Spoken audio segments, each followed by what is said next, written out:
मोदी के आने से, उनके प्रधानमंत्री बनने से हिंदुओं का स्वाभिमान जागा है।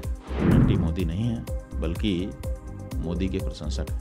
इतना हिम्मती और हिंदुओं के पक्ष में दृढ़ता के साथ खड़ा रहने वाला कौन सा दूसरा प्रधानमंत्री अभी तक आज़ाद भारत में हुआ है, बताओ ना।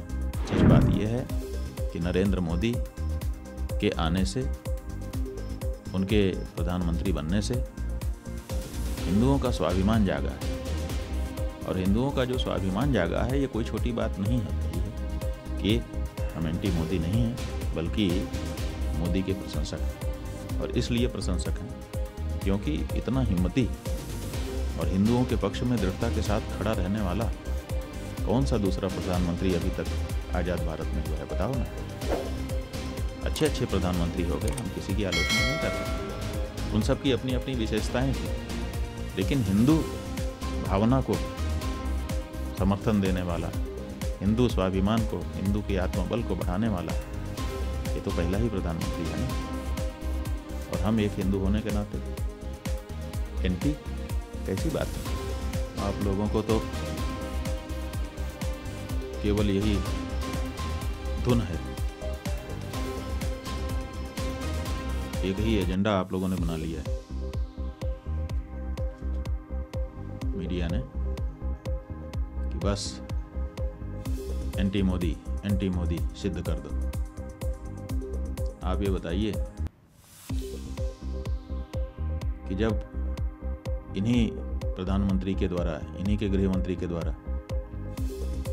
धारा 370 समाप्त की गई, क्या उसका स्वागत हमने नहीं किया?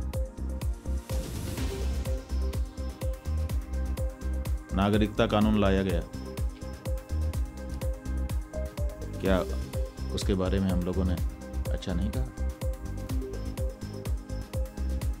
समान नागरिक संहिता की जब बात की जाती है तो अपनी जो हमारी धार्मिक चिंताएं हैं उनको व्यक्त करते हुए क्या हम उसका स्वागत नहीं करते?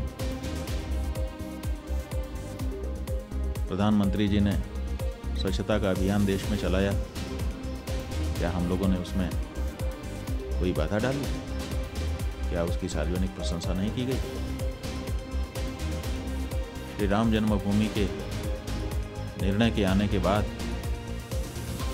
किस तरह से लॉ एंड ऑर्डर को पूरे देश में मेंटेन किया गया, किसी प्रकार का कोई दंगा फसाद नहीं होने दिया गया। इतने बड़े निर्णय के आने के बाद ये जो उनका प्रशासन के संचालन का कौशल था, क्या इसके बारे में हम लोगों ने सार्वजनिक रूप से प्रशंसा नहीं की?